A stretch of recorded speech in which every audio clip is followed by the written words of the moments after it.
Hello दोस्तों, नमस्कार। स्वागत है एक बार फिर से आपका अपने यूट्यूब चैनल ज्ञान ऑटोमेशन में। दोस्तों, आज इस वीडियो में हम बात करने वाले हैं मॉडबस केबल के बारे में कि मॉडबस केबल क्या होता है, इससे हम कैसे कम्युनिकेशन करते हैं। मॉडबस केबल को लेकर के आप लोगों के माइंड में बहुत ज़्यादा कन्फ्यूजन रहता होगा, लेकिन आज की वीडियो में हमने कोशिश किया है कि एकदम से आसान भाषा में मॉडबस केबल के बारे में आपको बताया जाए। तो मुझे उम्मीद है कि ये वीडियो देखने के बाद में आपको कभी भी मॉडबस केबल से रिलेटेड कोई भी कन्फ्यूजन नहीं रहेगा। मैंने इसमें पॉइंट टू पॉइंट बेसिक से लेकर के एडवांस तक सारी चीज़ें कवर की हैं। लेकिन इससे पहले आप लोगों से एक रिक्वेस्ट है कि अगर आप हमारे चैनल पर नए हैं तो प्लीज़ चैनल को सब्सक्राइब कर लीजिएगा, और अगर आपको वीडियो अच्छा लगे तो वीडियो को लाइक करना और ज़्यादा से ज़्यादा शेयर करना। तो आइए अब वीडियो को शुरू करते हैं। दोस्तों, मॉडबस केबल होता क्या चीज़ है, इसके बारे में सबसे पहले हम जानेंगे। तो ये जो मॉडबस केबल होता है, ये एक सीरियल केबल होता है। जैसे कि मैंने पिछले वीडियो में भी आपको कम्युनिकेशन प्रोटोकॉल के वीडियो में समझाया था कि कम्युनिकेशन हमारा दो तरीके से होता है। एक सीरियल कम्युनिकेशन होता है, एक पैरेलल कम्युनिकेशन में होता है। थोड़ा सा मैं उसके बारे में बताता हूँ।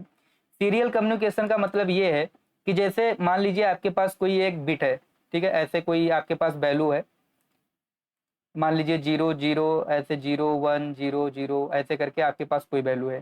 तो जब आप कम्युनिकेशन करते हैं तो सीरियल कम्युनिकेशन में क्या होता है कि पहले फर्स्ट बिट जाता है, उसके बाद सेकेंड बिट जाता है, उसके बाद थर्ड, उसके बाद फोर्थ। इस तरीके से क्या होता है, वन बाई वन करके एक एक बिट का कम्युनिकेशन होता है, मतलब एक एक बिट ट्रांसफर होता है। ओके। लेकिन पैरेलल में क्या होता है कि जैसे मान लीजिए आपके पास कोई एक वैल्यू है, तो ये एक साथ में पैरेलल में इसका ट्रांसफर होता है। तो पैरेलल कम्युनिकेशन में स्पीड थोड़ा सा ज़्यादा होता है, सीरियल कम्युनिकेशन में कम होता है। तो जो मॉडबस केबल है, इसके अंदर सीरियल कम्युनिकेशन होता है। अब हम समझेंगे कि मॉडबस केबल कितने टाइप के होते हैं। तो देखिए, मॉडबस केबल के अंतर्गत हमारा RS485 हो गया, RS422 हो गया, RS232 हो गया। ये सारे केबल जो हैं मॉडबस केबल के अंतर्गत आते हैं। जैसे आप यहाँ पे देख सकते हो कि एक सिस्टम है, ये सिस्टम आपका इस CPU से कनेक्टेड है। तो ये किस केबल के थ्रू कनेक्ट है, ये RS232 केबल के थ्रू कनेक्ट है। आप यहाँ पे देखोगे एक पावर मीटर है, तो ये 485 के थ्रू कनेक्ट है। एक लूप कंट्रोलर है, ये भी 485 के थ्रू कनेक्ट है। यहाँ पर एक PLC है जो 485 से और 422 से भी हम इसको कनेक्ट कर सकते हैं। ये डिपेंड करता है कि आप कनेक्ट किससे करना चाहते हैं। लेकिन ये 232 कहाँ यूज होता है, 485 कहाँ पर यूज करते हैं, 422 कहाँ पे यूज करते हैं, क्योंकि अगर तीनों मॉडबस केबल है तो हम कोई भी यूज कर सकते हैं, लेकिन कुछ ना कुछ तो इनके बीच में डिफरेंट होगा। आते तो तीनों मॉडबस के अंतर्गत है, चाहे आप 232 की बात करें, चाहे 485 की बात करें, चाहे 422 की बात करें। लेकिन क्या डिफरेंट है इनके बीच में, और कौन से केबल को कहाँ पर यूज करते हैं, ये बातें हम समझेंगे। तो अगर मैं मॉडबस केबल की बात करूं, तो मॉडबस केबल एक फिजिकल मीडियम होता है जो मॉडबस प्रोटोकॉल के जरिए डिवाइस के बीच में डेटा ट्रांसफर करता है। ओके। मैंने बिल्कुल हिंदी में ये लिख करके आपके लिए ये जो नोट्स है बिल्कुल आसान तरीके से बनाया, और अगर आप ये नोट्स लेना चाहते हैं तो डिस्क्रिप्शन बॉक्स में हमारे ग्रुप का लिंक दिया गया हुआ, वहां से आप जा करके लिंक के थ्रू हमारे व्हाट्सएप ग्रुप में ज्वाइन हो सकते हैं। मैं क्लास लेने के बाद में ये जो आपको लेक्चर देता हूँ उसके साथ में ये नोट्स मैं ग्रुप में डाल देता हूँ। इस नोट्स को मैं बिल्कुल हिंदी में बनाता हूँ ताकि चाहे वो इंग्लिश मीडियम का स्टूडेंट हो चाहे हिंदी मीडियम का स्टूडेंट हो, उसको समझने में आसानी हो।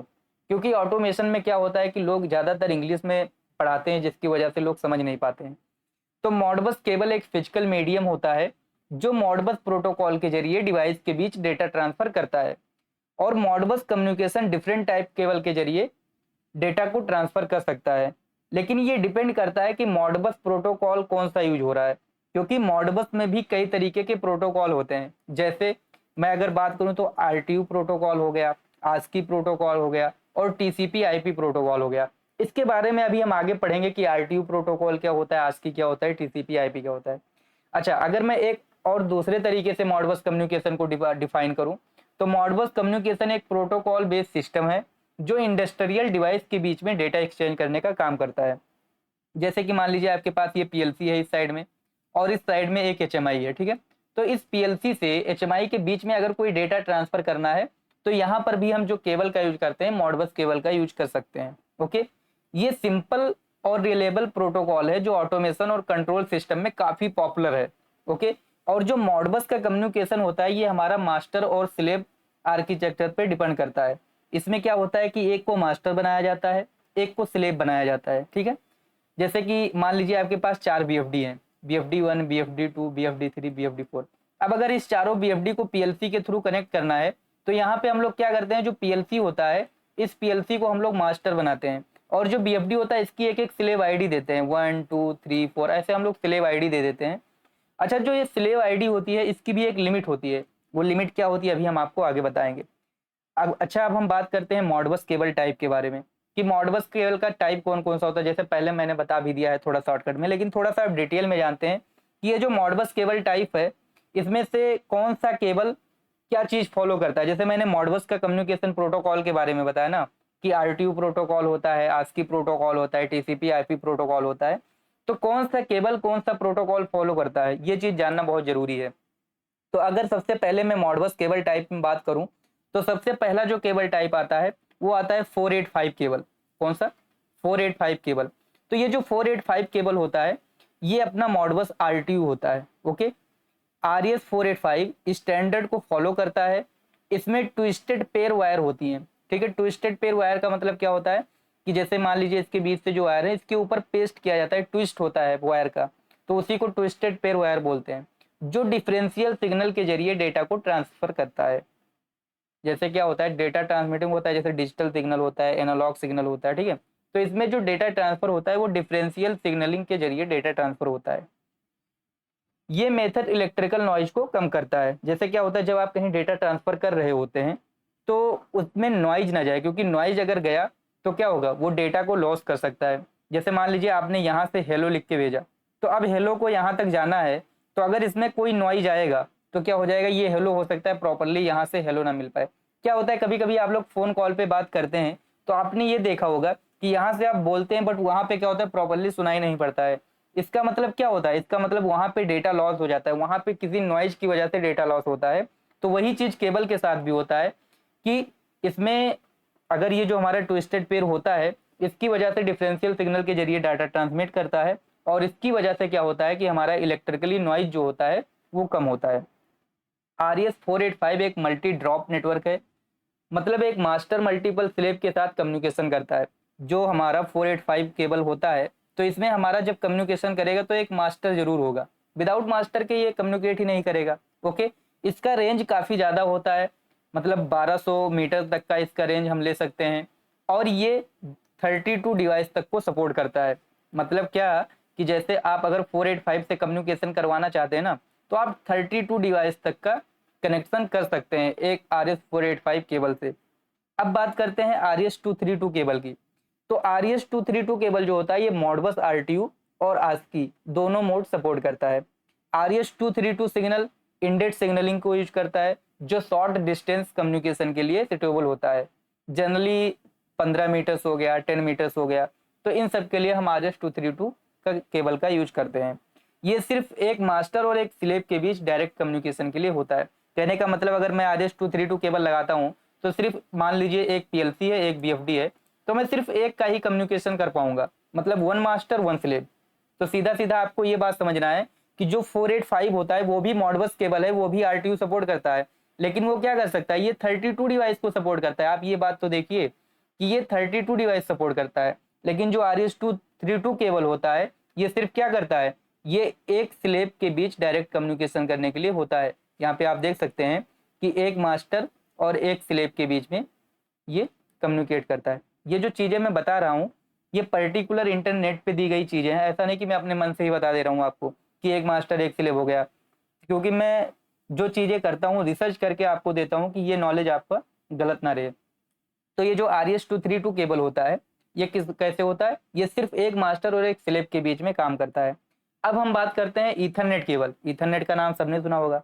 तो ईथरनेट में मॉडबस टीसीपी आईपी जो होता है, जिसे ईथरनेट कैटेगरी 5E6 में रखा गया है, ये केबल यूज होती है जब मॉडबस टीसीपी आईपी प्रोटोकॉल के थ्रू कम्युनिकेशन की जाती है।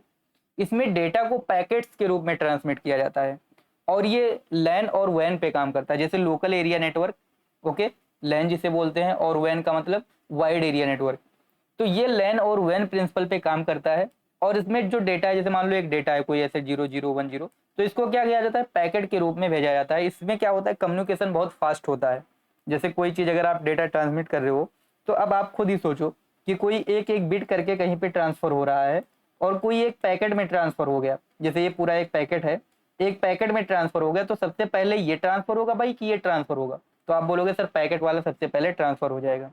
ये तो बात हो गई जो 3 टाइप के इसके प्रोटोकॉल होते हैं उसकी। अब हम थोड़ा सा स्ट्रक्चर पे बात करते हैं कि स्ट्रक्चर कैसा होता है। तो RS-485 केबल ट्विस्टेड पेयर होता है। मेनली अगर देखा जाए ज़्यादातर तो जो 485 केबल होता है वो ट्विस्टेड पेयर ही होता है, जिससे इलेक्ट्रिकली इंटरफेस कम होती है। और सील्डेड केबल में भी आता है, जो हमारा RS-485 है ये ट्विस्टेड पेयर भी आता है और सील्डेड केबल भी आता है। जिसको ट्विस्टेड पेयर और सील्डेड केबल के बारे में नहीं पता होगा वो एक बार नेट पे इसको डालिएगा और जरूर देख लीजिएगा। तो सील्डेड केबल में क्या होता है, कभी कभी मॉडबस केबल को सील्ड भी किया जाता है ताकि नॉइज और इंटरफेस का इम्पैक्ट कम हो, जिससे क्या हो कम्युनिकेशन बहुत अच्छे तरीके से हो सके। अगर आपको एक अच्छा केबल चूज करना है तो आप कैसे चूज कर सकते हैं? जैसे क्या है कि चूजिंग द राइट केबल, क्योंकि अगर 485 केबल चूज करना है कि मैं एक बेस्ट केबल लूँ तो क्या करूँगा, सबसे पहले डिस्टेंस के देखूंगा कि हमारा डिस्टेंस कितना है, हमें किस डिस्टेंस के लिए केबल यूज करना है। अगर बात स्पीड की आती है तो हम क्या करेंगे, ईथरनेट का यूज कर लेंगे, जो हमारा ईथरनेट और TCP IP आता है इसका यूज करेंगे। अगर बात डिस्टेंस की आती है तो हम 485 को यूज करेंगे। अगर नंबर ऑफ डिवाइसेज की आती है कि हमें ज़्यादा डिवाइसों के साथ कम्युनिकेशन करना है तो हम किस केबल का यूज करेंगे, 485 केबल का यूज करेंगे। ये तो बात हो गई अपना 485 की।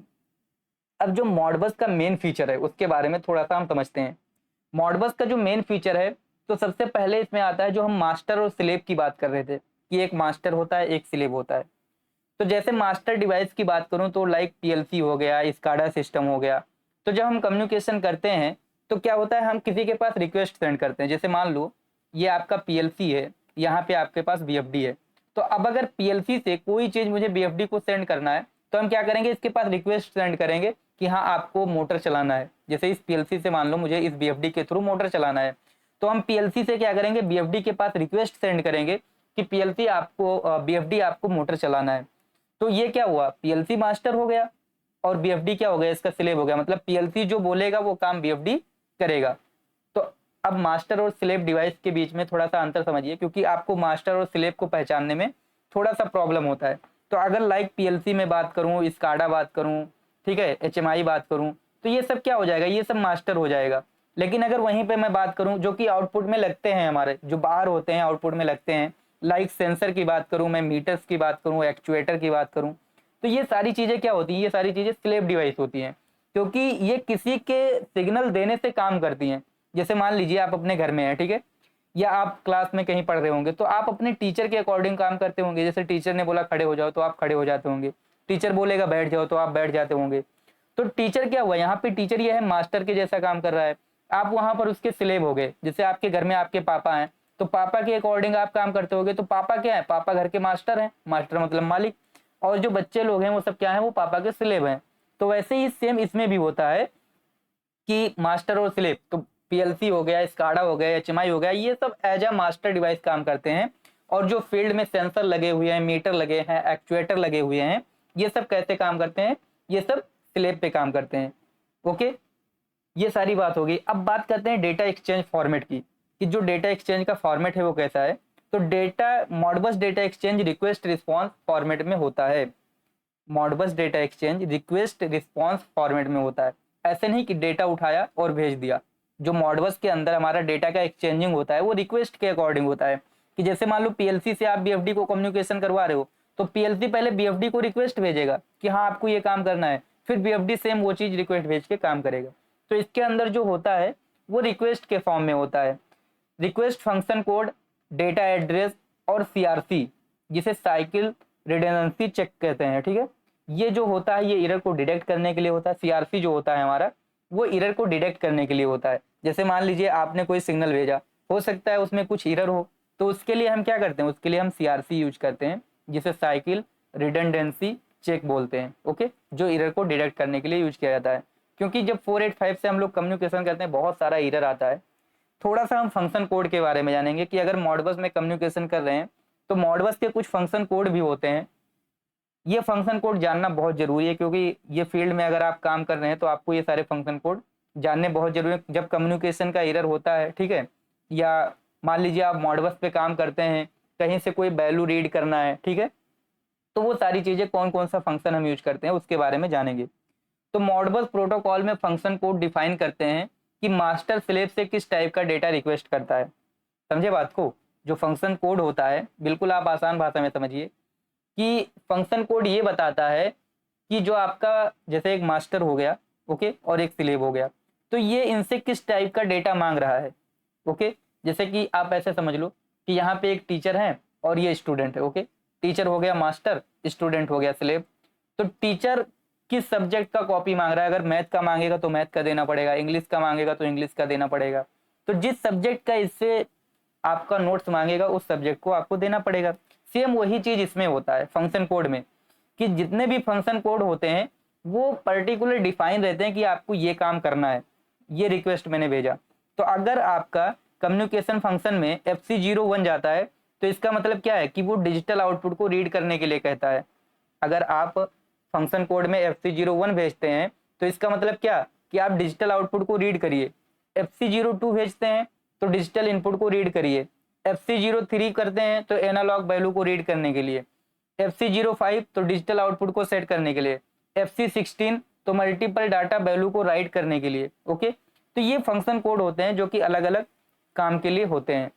थोड़ा सा मैं कम्युनिकेशन मोड के बारे में अब थोड़ा सा एक्सप्लेन करते हैं। जैसे कि मैंने अभी पहले बताया था RTU मोड होता है, ASCII मोड होता है, ठीक है, और उसके बाद में TCP/IP बताया था।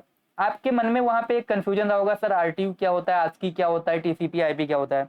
मैं गारंटी लेता हूं कि ये बताने के बाद में कभी भी आपके मन में RTU, ASCII और TCP/IP से रिलेटेड कंफ्यूजन नहीं होगा, क्योंकि शायद आपने RTU यूज किया होगा। जब आप लोग BFD पे कम्युनिकेशन करते हैं तो आप लोग RTU यूज कर लेते हैं। वहां पे जब ASCII और TCP/IP का ऑप्शन आता है तो आपके माइंड में कंफ्यूजन रहता है, आपके माइंड में एक क्वेश्चन चलता रहता है कि RTU ASCII क्या है, TCP/IP क्या है। लेकिन मैं ये गारंटी लेता हूँ अभी आप वीडियो देखोगे, आज के बाद से आपको RTU, ASCII और TCP/IP में कंफ्यूजन नहीं होगा। तो सबसे पहले हम बात करते हैं मॉडबस RTU की, कि मॉडबस RTU क्या होता है। देखो मैंने हिंदी में लिख दिया ताकि आपको समझ में भी आए। तो RTU का मतलब होता है remote terminal unit. Okay, binary format में डेटा ट्रांसमिशन करता है ये, जो इफिशियंट और फास्ट होता है। इसमें मैसेज फ्रेम के एंड पर CRC होती है जो डेटा करप्शन डिटेक्ट करने के लिए यूज होती है। कॉमनली RS485 स्टैंडर्ड के थ्रू डिवाइस को कनेक्ट करता है। इस मोड में 8 बिट डेटा फ्रेम होता है।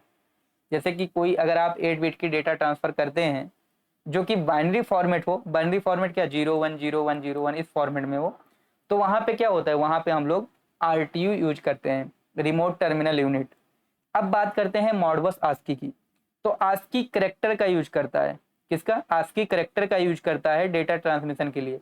जैसे अब मान लीजिए आपको कोई एक डेटा ट्रांसमिशन करना, जैसे आपने यहाँ से हेलो भेजा, आपने मोबाइल में अपने हेलो बोला, यहाँ सामने वाले का फोन है, अब इसके पास हेलो पहुंचना है, तो ये किस फॉर्म में जाता है? ये डिजिटल सिग्नल फॉर्म में 01010101। ओके, इस फॉर्म में मान लेते हैं जाता है। या आपने यहाँ से BFD के पास, ये आपके पास PLC है और ये आपके पास है BFD। ओके, आपने PLC से BFD के पास क्या भेजा? स्टार्ट कमांड भेजा, तो ये जो सिग्नल जाता है ये 0101 ऐसे ही इसी फॉर्म में गया। तो अगर इस फॉर्म में गया तो वहां पर हम किस तरीके का कम्युनिकेशन यूज करेंगे? वहां पे हम RTU प्रोटोकॉल यूज करेंगे। ओके, लेकिन आपने यहाँ से स्टार्ट लिखा और ये पूरा स्टार्ट ही चला गया, ऐसे सीधा स्टार्ट। मतलब कि अगर यहाँ करेक्टर के फॉर्म में अगर डेटा ट्रांसफर होता है तो वहां पे क्या लेना पड़ेगा? हमें ASCII मोड लेना पड़ेगा। जो ASCII वाला कम्युनिकेशन प्रोटोकॉल होता है वो मुझे लेना पड़ेगा। ओके, इसमें LRC होता है, लॉन्गिट्यूड रिडेंडेंसी चेक, ठीक है, ये एरर डिटेक्ट करने के लिए होता है। जैसे इसमें CRC होता है, साइकिल रिडेंडेंसी चेक, वैसे इसमें लॉन्गिट्यूडनल रिडेंडेंसी चेक होता है। ओके, अब बात करते हैं मॉडबस TCP/IP की, जो कि एक बहुत इंपॉर्टेंट है और बहुत ज्यादा यूज भी होता है मॉडबस TCP/IP। तो ये ईथरनेट नेटवर्क के ऊपर ऑपरेशन करता है। जैसे आपने ईथरनेट पढ़ा था ना, तो ईथरनेट नेटवर्क के ऊपर ये ऑपरेशन करता है। ये TCP/IP प्रोटोकॉल का यूज करता है डेटा ट्रांसमिट करने के लिए। ये फास्ट होता है और ये लैन और वैन प्रिंसिपल पे भी काम करता है। ओके, अब बात करते हैं एड्रेसिंग की, कि अगर मॉडबस पे हम कम्युनिकेशन करते हैं तो हमें एड्रेस भी डालना होता है। जिसने भी मॉडबस पे कम्युनिकेशन किया होगा, BFD के लिए प्रोग्रामिंग किया होगा उसने, तो उन्होंने ये देखा होगा कि एक मॉडबस मैसेज ब्लॉक होता है और एक मॉडबस कम्युनिकेशन ब्लॉक होता है। ठीक है, तो जो मॉडबस कम्युनिकेशन ब्लॉक होता है उसमें आप क्या करते हो? आप स्लेव ID डालते हो, आप पोर्ट का नंबर डालते हो, ठीक है, उसके बाद में फिर आप यहाँ पे बहुत सारी चीजें डालते हैं, जैसे पोर्ट हो गया, स्लेव ID हो गया, उसके बाद में जो कम्युनिकेशन करता रहता है तो वहाँ पे मॉडबस डेटा रजिस्टर का एड्रेस भी डालना रहता है, काफ़ी चीज़ें रहती हैं, वो हम बीएफडी की जब प्रोग्रामिंग बताएंगे उसमें आपको सिखाएंगे। तो हम बात करते हैं कि जो एड्रेसिंग होता है वो किस अकॉर्डिंग दिया जाता है। तो मॉडबस स्लेव को एक यूनिक एड्रेस दिया जाता है 1 से 24/7। जैसे मैंने बोला कि BFD1 है, BFD2 है, BFD3 है, BFD4 है, तो अब इसको एड्रेस देना है आपको, तो क्या देंगे 1 2 3 4 ऐसे आप एड्रेस देंगे। आप कहाँ तक एड्रेस दे सकते हैं, तो 247 तक एड्रेस दे सकते हैं। जैसे मान लीजिए बहुत सारा एनर्जी मीटर लगा हुआ है आपके पास, एक पैनल है जिसमें 50 एनर्जी मीटर लगे हुए हैं। अब इस 50 एनर्जी मीटर का डेटा रीड करके आपको स्काडा पे या HMI पे शो करना है, तो आप इस सबको क्या करोगे, इस सबको सीरीज में करके सबको आप क्या करोगे, इसकी वैल्यू को आप कहाँ पे लोगे, केबल के थ्रू अपने सिस्टम पे ले लोगे, और सबकी आईडी देनी पड़ेगी, इसकी 1 2 3 4 5 स्लेब आईडी डालना पड़ेगा। तो जब हम स्लेब आईडी डालेंगे तो स्लेब आईडी से ही हम डिफाइन कर पाएंगे कि हाँ मुझे किसकी वैल्यू रीड करना है, नहीं तो बहुत सारा एनर्जी मीटर लगा हुआ आपको कंफर्म ही नहीं पता चलेगा। अब जैसे आपने यहाँ पे एड्रेस 1 डाल दिया है तो क्या होगा कि 1 वाले का वैल्यू यहाँ पे आपके पास आ जाएगा। ओके, तो ये होता है एड्रेसिंग। अब बात करते हैं मॉडबस कम्युनिकेशन का जो प्रोसेस है वो कैसे होता है। थोड़ा सा जो मैं बार बार कह रहा था आपको कि पहले रिक्वेस्ट भेजना पड़ता है, फिर वो भी रिक्वेस्ट भेजता है, तो ये पूरा प्रोसेस होता कैसे है इसके बारे में थोड़ा और विस्तृत से समझते हैं। देखिए सबसे पहले क्या होता है, सबसे पहले जब हम मॉडबस से कम्युनिकेशन करते हैं तो रिक्वेस्ट होता है। रिक्वेस्ट का मतलब क्या है कि मास्टर होता है हमारा, वो एक रिक्वेस्ट फ्रेम सेंड करता है जिसमें address, function code, data address और एरर चेकिंग के लिए CRC होती है। आपने देखा होगा, जिन्होंने भी मॉडबस के थ्रू कम्युनिकेशन किया होगा उन्होंने ये जरूर देखा होगा कि जब आप लोग स्टार्टिंग में कम्युनिकेशन करते हो तो आपने ये देखा होगा कि अगर कुछ एरर आता है तो यहाँ पे जो आप मेमोरी लेते हैं या जो आप डेटा ब्लॉक क्रिएट करके रखते हैं तो उसमें एरर की एक कोड दिखती है जिससे आपको पता चल जाता है क्या एरर है। और आप यहाँ पे एड्रेस डालते हैं, डेटा एड्रेस भी डालते हैं, स्लेब आईडी डालते हैं, पोर्ट नंबर डालते हैं, ये सारी चीजें डालते हैं। तो क्या होता है, जो मास्टर होता है वो सबसे पहले फ्रेम सेंड करता है जिसमें address, function code, data address और एरर्स ये सारी चीजें चेकिंग हो जाती है। अब ये सारी चीजें चेकिंग होने के बाद में दूसरा जो प्रोसेस होता है वो प्रोसेसिंग का होता है। प्रोसेसिंग में क्या होता है कि स्लेब रिक्वेस्ट को रिसीव करता है, जो अपना, जैसे मान लीजिए मैंने किसी को ऑर्डर दिया तो वहां पे फिर क्या होगा, उसने क्या किया, उसने रिक्वेस्ट को रिसीव किया और रिक्वेस्ट ऑपरेशन को परफॉर्म करता है। जैसे कि आपने किसी से रिक्वेस्ट किया कि आप गेट खोल दीजिए, तो पहले वो वहां पे क्या होगा, सारी चीजें चेकिंग करेगा कि हाँ प्रॉपरली वही बंदा कह रहा है कि या दूसरा बंदा कह रहा है। ठीक है, जैसे मान लीजिए 4 लोग खड़े हैं, अब आपने बोला गेट खोलिए, तो वो क्या करता है, पहले रिक्वेस्ट जो आया है उसको चेक करेगा सारी चीजें कि हाँ किसने कहा है, कौन कहा है। अगर वो सारी चीजें करेक्ट होती हैं तो फिर प्रोसेसिंग होता है। प्रोसेसिंग में क्या होता है कि जो काम उसे करना है वो क्या करता है, रीड और राइट करता है। जैसे आपने बोला कि ये करो वो करो, तो वो प्रोसेसिंग में काम होता है। उसके बाद में रिस्पॉन्स होता है। रिस्पॉन्स में क्या होता है कि स्लेब एक रिस्पॉन्स फ्रेम भेजता है जिसमें रिक्वेस्टेड डाटा या कंफर्मेशन होता है और मास्टर रिस्पॉन्स को प्रोसेस करता है। ठीक है, मतलब आपने बोला, उन्होंने फिर वहां से रिस्पॉन्स दे दिया और उस रिस्पॉन्स को फिर मास्टर ने प्रोसेस कर दिया। तो सीधा सीधा बात है, आप किसी के पास रिक्वेस्ट करोगे, रिक्वेस्ट से वो प्रोसेस करेगा, फिर से वो आपके पास परफॉर्म भेज देगा। सीधी सी बात यही है 485 केबल में। अब मॉडबस कम्युनिकेशन का यूज कहाँ होता है, थोड़ा सा इसको भी हम जान लेते हैं। तो मॉडबस कम्युनिकेशन का यूज इंडस्ट्री में PLC हो गया, सेंसर हो गया, मीटर्स हो गया, एक्चुएटर हो गया, स्काडा सिस्टम को कनेक्ट करने के लिए हो गया, इन सब जगहों पे मॉडबस सिस्टम का यूज करते हैं। रिमोट मॉनिटरिंग के लिए यूज किया जाता है। जैसे कि मान लीजिए आपका कोई जो पैनल है वो पैनल रूम में रखा हुआ है, स्काडा कहीं पर और रखा हुआ है, तो वहां पे हम मॉनिटरिंग के लिए 485 केबल के थ्रू या मॉडबस केबल के थ्रू कनेक्टिविटी कर सकते हैं। एनर्जी मैनेजमेंट का मतलब ये है कि बहुत सारा एनर्जी मीटर लगा हुआ है, उसकी वैल्यू को आप स्काडा पे दिखाना चाहते हैं, HMI पे दिखाना चाहते हैं, तो उस तरीके से भी आप क्या कर सकते हैं कि मॉडबस के थ्रू आप वैल्यू को HMI और स्काडा पर शो कर सकते हैं। ओके, तो मॉडबस एक कम्युनिकेशन प्रोटोकॉल है जो 1979 में आया था। ठीक है, जो मॉडिकॉन ने दिया था, मॉडिकॉन अब स्नाइडर इलेक्ट्रिक के नाम पर डेवलप है। तो ये सारी बातें मैंने आपको बताई। मुझे उम्मीद है कि इसमें आपको मॉडबस के बारे में बहुत सारी चीज़ें क्लियर हो होंगे। मैं थोड़ा सा स्पीड के बारे में बता देता हूँ। तो स्पीड ऑलरेडी मैं बता भी चुका हूँ, तो आप हमेशा ये ध्यान रखिएगा कि लॉन्ग डिस्टेंस के लिए 485 यूज किया जाता है। बिल्कुल शॉर्ट में मैं एक टेबल लिख रहा हूँ जो आप याद करके रखिएगा कि अगर कहीं पे लॉन्ग डिस्टेंस की बात आती है तो 485 यूज कर लेते हैं। अगर only one master, okay, one master one slab की बात आई तो 422 यूज करते हैं। क्या 422 यूज करते हैं। 485 में क्या होता है, 485 में हमारा 32 डिवाइस सपोर्ट कर सकती हैं। ओके, मतलब इसके थ्रू हम 32 डिवाइस को कनेक्ट कर सकते हैं। और जो हमारा ईथरनेट आईपी होता है उसमें हम क्या कर सकते हैं, ये फास्ट स्पीड के लिए होता है, ज़्यादा डिस्टेंस के लिए नहीं लेकिन फास्ट स्पीड के लिए होता है कि अगर आपको फास्ट स्पीड कम्युनिकेशन करना है तो आप टीसीपी आईपी का यूज कर सकते हैं। तो ये सारी बातें जो मैंने कम्युनिकेशन से रिलेटेड बताई हैं, मुझे उम्मीद है कि इस वीडियो में आपको मॉडबस कम्युनिकेशन रिलेटेड से चीज़ें जो है बहुत ज़्यादा क्लियर हुआ होगा, और एक्सपेक्ट करता हूँ कि आपको ये वीडियो पसंद आया होगा। और अगर आपको वीडियो में थोड़ा सा भी कुछ सीखने को मिला है, आपको लगता है कि ये नॉलेजेबल वीडियो है, तो आप वीडियो को ज़्यादा से ज़्यादा अपने दोस्तों के पास शेयर करिएगा। और मैं कोशिश यही करता हूँ कि आपको हिंदी भाषा में बिल्कुल आसान तरीके से समझाऊँ। तो आज का वीडियो यहीं तक। जय हिंद, जय भारत।